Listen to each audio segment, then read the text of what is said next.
श्री शिवाय नमस्तोभ्यम। दोस्तों, आप सभी लोग जानते हैं कि बैसाख महीने का पहला सोमवार 29 अप्रैल 2024 के दिन पड़ रहा है। बैसाख के महीने में पड़ने वाले सोमवार का बहुत ही बड़ा और विशेष महत्व होता है। इसीलिए दोस्तों, आप लोगों को इस दिन बैसाख के महीने में पड़ने वाले सोमवार के दिन 5 दीपक वाला उपाय जरूर करना चाहिए, क्योंकि ये 5 दीपक वाला उपाय जब किया जाता है जब बहुत ही विशेष दिन पड़ता है, विशेष रूप से बैसाख महीने का सोमवार का दिन पड़ता है। तो इसीलिए दोस्तों, आप लोगों को अपने हाथ से इस इतने बड़े मौके को नहीं जाने देना चाहिए और इस 5 दीपक वाले उपाय को जरूर करना चाहिए। और इस वीडियो में हम आपको ये भी बताएंगे कि इन 5 दीपक वाले उपाय में आपको ये 5 दीपक जहां जहां पर भी लगाने हैं, अगर इन 5 जगहों में से कोई 1-2 जगह है आपको ना भी मिले तो उस जगह पर आपको क्या करना है। तो उसके लिए आप लोगों को यह पूरा वीडियो देखना पड़ेगा और उपाय भी समझना पड़ेगा। तो चलिए दोस्तों, अब हम समझते हैं कि आखिर इस 5 दीपक वाले उपाय को हमें इस बैसाख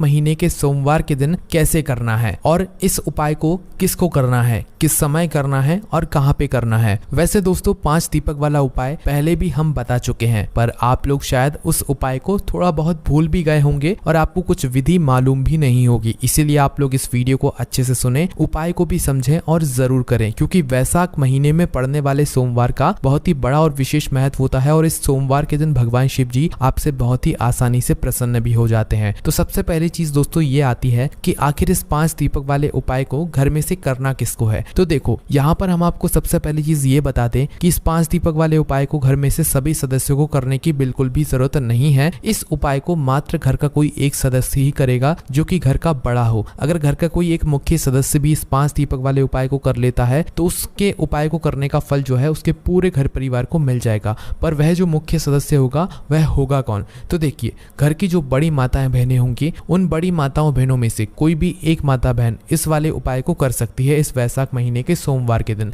अगर किसी कारणवश माताएं बहनें घर में उपस्थित नहीं है या वह ये 5 दीपक वाले उपाय को बैसाख महीने के सोमवार के दिन नहीं कर पा रही हैं, तो भाई उस जगह पर इस वाले उपाय को घर का कोई बड़ा पुरुष जो हो, घर का कोई बड़ा मुख्य सदस्य जो हो, वह भी कर सकता है। कोई दिक्कत वाली बात नहीं है। अब दोस्तों, हम जानते हैं कि आखिर इस 5 दीपक वाले उपाय को इस बैसाख महीने के सोमवार के दिन आप लोगों को किस समय करना है। तो देखो, यहाँ पर हम आपको बता दें, इस उपाय को करने का मात्र एक ही समय है जो कि शाम का या प्रदोष काल का समय है। इसीलिए इस वाले उपाय को आपको शाम के समय प्रदोष काल में ही करना है, जो कि लगभग शाम के 6 बजे से लेकर 7 बजे के बीच में या 7 बजे से लेकर 8 बजे के बीच में ही आप लोग को करना है। ठीक है। इसके बाद में दोस्तों, इस वाले उपाय को करने के लिए हमें कहां पर जाना है। तो देखो, यहाँ पर हम आपको बता दें कि इस 5 दीपक वाले उपाय को करने के लिए आपको 5 अलग अलग जगहों पर जाना पड़ेगा, क्योंकि यह 5 दीपक का 5 अलग अलग जगहों पर ही जो है एक एक दीपक यहाँ पर लगने वाला है। इसलिए आप लोगों को इस बात का ध्यान रखना है। तो चलिए दोस्तों, उपाय की अब हम लोग विधि जानते हैं कि आखिर इस बैसाख महीने के सोमवार को आपको इस 5 दीपक वाले उपाय को कैसे करना है। तो देखो, सबसे पहली चीज ये है कि 5 दीपक वाला उपाय है तो हमें सीधी सी बात है कि 5 दीपक की तो आवश्यकता पड़ेगी ही पड़ेगी। पर यह जो 5 दीपक होंगे, ये 5 दीपक हम बनाएंगे किस चीज के? आटे के बनाएंगे या मिट्टी के पहले से बने बनाए लेंगे? तो देखो, यहाँ पर हम आपको बता दें, यह जो 5 दीपक वाला उपाय है, इस उपाय में आप लोग मुख्य रूप से जो है आटे के दीपक लोगे। किस चीज़ के लोगे? आटे के दीपक लोगे, है ना।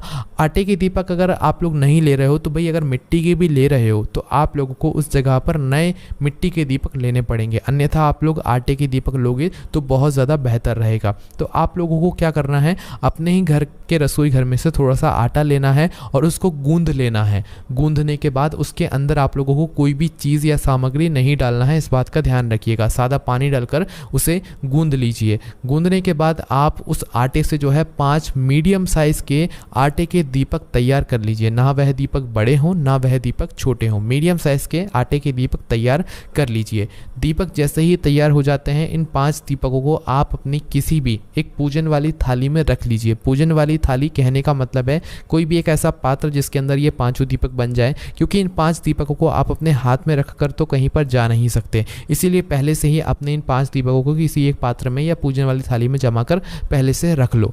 रखने के बाद दोस्तों अब जो है इन 5 दीपकों को हमें तैयार करना है। तैयार करने के लिए सबसे पहले हम लोग इन 5 दीपकों के अंदर एक एक बत्ती रखेंगे। अब यहाँ पर कौन सी बत्ती रखाएगी, गोल बत्ती रखाएगी या लंबी बत्ती रखाएगी? तो देखो ये बात आप लोग पहले से ही जानते हो कि भगवान शिव जी के उपायों में और कार्यों में हमेशा गोल बत्ती का ही प्रयोग किया जाता है। इसीलिए इस 5 दीपक वाले उपाय में आप लोगों को गोल बत्ती का ही प्रयोग करना है। अब यह गोल बत्ती आप लोग बाजार की भी ले सकते हो और घर की भी ले सकते हो। तो हम आपको बता दें कि आप लोगों को यह गोल बत्ती अपने ही घर में अपने हाथ से बनानी है। बाजार की भी ले सकते हो पर कोशिश करना कि आपके घर में जो रुई रखी हुई हो उस रुई से आप लोग गोल बत्ती बनाकर इन 5 दीपकों के अंदर एक एक गोल बत्ती जो है आप लोग रखो। ठीक है, गोल बत्ती रखने के बाद दोस्तों अब बारी आती है इसके अंदर हमें क्या चीज डालनी है। तो देखो यहाँ पर हम आपको बता दें इन 5 दीपकों के अंदर आपको सिर्फ और सिर्फ शुद्ध देसी गाय का घी ही डालना है। अब आप लोग कहोगे कि भाई शुद्ध देसी गाय का घी आप क्यों बोल रहे हैं? तो देखिए यहाँ पर बहुत सारे लोग बाजार का मिलावटी घी भी डाल लेते हैं और बहुत सारे लोग भैंस का घी भी डाल लेते हैं।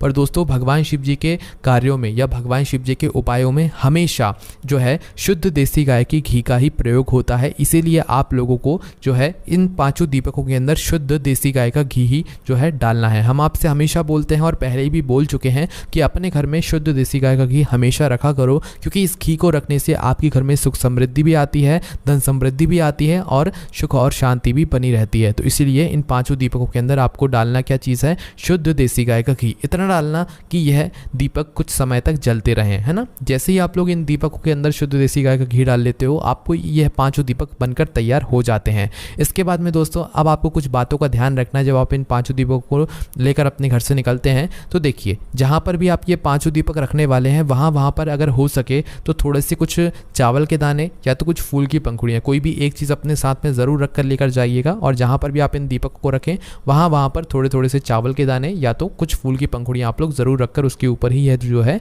दीपक रखें। उसके बाद में दोस्तों अपने घर से अपनी माचिस लेकर जाना इन दीपकों को जलाने के लिए। अगर आप लोग अपने घर से माचिस लेकर नहीं गए और उपाय को करने के लिए पहुँच गए और आपने किसी और से माचिस ले ली, तो जिससे भी आप लोग माचिस लोगे आप लोगों के इस उपाय का फल उस व्यक्ति को भी चला जाएगा। इसीलिए अपने घर से अपनी ही माचिस लेकर जाना। और जैसे ही आप लोगों की अब उपाय की पूरी तैयारी हो जाती है तो उसके बाद में आपको अपने घर से शाम के समय प्रदोष काल में निकलना है। आप चाहे 6 बजे से लेकर 8 बजे के बीच में जब भी उपाय कर रहे हो, 8 बजे से अगर थोड़ा बहुत लेट भी हो जाता है तो भी आप उपाय कर लेना, आपको उपाय का फल ज़रूर मिलेगा। ठीक है, तो 5 दीपक आप अपने घर से लेकर निकल रहे हो तो ये 5 जगहों पर अलग अलग जगहों पर ये दीपक रखाएंगे, जिसमें से सबसे पहला जो स्थान है वो है भगवान शिव जी का मंदिर। तो आपके घर के पास में जो भी शिव मंदिर हो, शिवालय हो, जहाँ पर शिवलिंग विराजित हो, सबसे पहले आपको इन 5 दीपकों को वहाँ पर लेकर पहुँचना है। और ध्यान रखना कि इन दीपकों को जलाकर नहीं लेकर जाना है, जहाँ जहाँ पर ये दीपक जला रखना है वहीं पर जाकर हमें दीपक को जलाना है। तो सबसे पहले आप लोग भगवान शिव जी के मंदिर पहुंचिएगा और भगवान शिव जी के मंदिर में पहुंचने के बाद आप लोग वहां पर भगवान शिव जी के दर्शन कीजिएगा। उसके बाद में शिव जी की शिवलिंग के पास में आप लोग बैठ जाइएगा और बैठने के बाद अपनी इन 5 दीपकों में से कोई भी एक दीपक आप लोग जला लेना, जो दीपक आप लोग इस शिव जी के मंदिर में रखने वाले हो। तो जैसे ही आप लोग पहले नंबर का दीपक अपनी पूजन की थाली के अंदर जला लेते हो, उस दीपक को उठाना और दीपक को उठाने के बाद शिव जी के शिवलिंग के पास में रख देना। बस ध्यान रखना कि शिवलिंग के इतना भी पास मत रखना कि भगवान शिव जी को आंच लगे, थोड़ा दूरी बनाकर ही रखना। और आप चाहो तो इस जो है दीपक से आप भगवान शिव जी की आरती करके भी शिव जी की शिवलिंग के पास में इस पहले नंबर के दीपक को रख सकते हो। जैसे ही आप लोग इस पहले नंबर के दीपक को शिवलिंग के पास में रख देते हो, उसके बाद में भगवान से अपनी वह मनोकामना बोलना जिस मनोकामना के लिए आप लोग अपना यह वाला उपाय कर रहे हो। चाहे जिस भी दुख और परेशानी के लिए आप लोग यह वाला उपाय कर रहे हो, अपनी वह दुख और परेशानी जरूर बोल देना पहले दीपक को रखते समय। उसके बाद में दोस्तों वहाँ से भगवान शिव जी को आशीर्वाद लेकर, भगवान शिव जी से धूप देकर वहाँ से उठना और उठने के बाद भगवान शिव जी के मंदिर से बाहर निकल जाना। और अब अपने दूसरे नंबर के दीपक को जलाने के लिए किसी भी बड़े वाले बेलपत्र के पेड़ के नीचे पहुंच जाना। बेलपत्र के पेड़ के नीचे पहुंचकर वहां पर बैठने के बाद अपना दूसरे नंबर के दीपक अपनी माचिस से जलाकर उस दूसरे नंबर के दीपक को बेलपत्र के पेड़ के नीचे रख देना। भगवान शिव जी, माता पार्वती जी और माता लक्ष्मी जी का नाम लेते हो। अगर आप लोग इस उपाय को विशेष रूप से धन प्राप्ति के लिए कर रहे हो तो आप लोगों को जो है ये नाम विशेष रूप से लेना ही लेना है, और नहीं भी कर रहे हो तो भी आपको ये नाम जरूर लेना है। ठीक है, दूसरे नंबर का दीपक बेलपत्र के पेड़ के नीचे रखने के बाद वहां पर से भी उठ जाना और उठने के बाद तीसरे नंबर के दीपक को रखने के लिए आप लोग लोग पीपल के पेड़ के नीचे आ जाना, वो पेड़ भी बड़ा होना चाहिए। पीपल के पेड़ के नीचे पहुंचने के बाद वहां पर बैठना, तीसरे नंबर का दीपक जलाना और पीपल के पेड़ के नीचे रख देना, भगवान से आशीर्वाद लेकर अपनी मनोकामना बोलकर। वहां से भी उठने के बाद अपना चौथे नंबर का जो दीपक है वो लेकर आ जाना सीधा आंवले के पेड़ के नीचे। देखो चौथे नंबर का दीपक, अगर आप लोग आंवले के पेड़ अगर आपके घर के आसपास ना हो या आपको आंवले का पेड़ ना मिले तो आप आंवले के पेड़ की जगह इस चौथे नंबर के दीपक को शमी के पेड़ के नीचे भी रख सकते हो। सिर्फ चौथे नंबर के दीपक में आपको ये दो ऑप्शन मिल रहे हैं, ठीक है। तो आंवले का पेड़ ना हो तो शमी के पेड़ के नीचे जाकर भी आप लोग ये चौथे नंबर का दीपक रख सकते हैं। तो आंवले के पेड़ के नीचे बैठना, वहां पर अपना चौथे नंबर का दीपक अपनी माचिस से जलाना और उस आंवले के पेड़ के नीचे रख देना, भगवान से प्रार्थना करके वहां से उठ जाना। अब आपके पास आखिरी नंबर का दीपक बचा हुआ होगा, मतलब 5वें नंबर का दीपक। तो अब आपको इस 5वें नंबर के दीपक को लेकर सीधा अपने घर के मुख्य द्वार या मेन गेट पर आ जाना है और मेन गेट पर आकर रुक जाना है। अंदर घर के प्रवेश नहीं करना है, इस बात का ध्यान रखना। अपने घर के मुख्य द्वार पर आने के बाद अपने घर को बाहर की तरफ से खड़े होकर देखना कि आपका राइट हैंड साइड कौन सा है। चाहे आप मल्टीज या किराए के घर में भी रहते हैं तो भाई आपका वह मेन आखिरी दरवाजा जहां तक आपका किराए का घर है या मल्टीज का घर है तो भाई उस दरवाजे पर आकर आप लोग रुक जाना और अपने घर के राइट हैंड साइड पर, मतलब आप अपने घर को देख रहे हो उस तरफ खड़े होकर आप अपना राइट हैंड साइड देखना, सीधा हाथ देखना और उस सीधे हाथ की तरफ बैठकर अपना ये 5वें नंबर का दीपक जलाकर उस चौखट पर रख देना और भगवान से अपनी मनोकामना वापस से बोल देना। उस दीपक को अपनी माचिस से जला देकर, है ना। दीपक को जलाने के बाद अपनी मनोकामना वापस से जरूर बोलना। पहले दीपक को जलाते समय और 5वें दीपक को जलाते समय अपनी मनोकामना भगवान शिव जी से जरूर बोलना, जिस मनोकामना के लिए आप लोग अपना यह वाला उपाय कर रहे हो। बाकी दोस्तों यहाँ पर जैसे ही आप लोग अपना यह दीपक जलाते हो अपने घर के अंदर प्रवेश कर जाना, आपका यह 5 दीपक वाला उपाय इस वैशाख महीने के सोमवार के दिन पूरा हो जाता है। इस उपाय को करने के बाद आपकी मनोकामना बहुत ही जल्द पूर्ण होना शुरू हो जाएगी। बाकी दोस्तों अब आपके ये भी प्रश्न जरूर आएंगे कि अगर हमें ये जगह ना मिले, कोई सा पेड़ ना मिले या 2-3 पेड़ ना मिले तो हम क्या करें। तो देखो उस जगह पर मात्र एक ही रास्ता है या 2 रास्ते आप लोग कह लो कि अगर वह पेड़ आपके घर से थोड़ा बहुत दूर भी है तो आप चाहो तो वहां पर जाकर लगा सकते हो। अन्यथा आपके एक मतलब घर के आसपास इन 5 जगहों में से जो भी 5 जगहें या 2-3 जगहें या 1-2 जगहें मिल रही हैं, आप सिर्फ उन्हीं जगहों पर जाकर 1 दीपक 2 दीपक या 3 दीपक जाकर भी रख सकते हो, ठीक है। पर अगर कोशिश करो तो भाई 5 दीपक 5 जगहों पर जाकर रखना, बाकी 1-2 जगह ना भी मिले तो उस दीपक को छोड़कर अपने उतने ही दीपक तैयार करके उस जगह पर आप लोग रख कर आना। बाकी दोस्तों यहाँ पर ये वाला उपाय पूरा हो जाता है। इस उपाय करने में अगर आपको कोई भी दिक्कत समस्या या परेशानी आती है तो उसे हमसे कमेंट करके पूछ सकते हैं। ओम नमः शिवाय, जय भोले बाबा, श्री शिवाय नमस्तुभ्यम।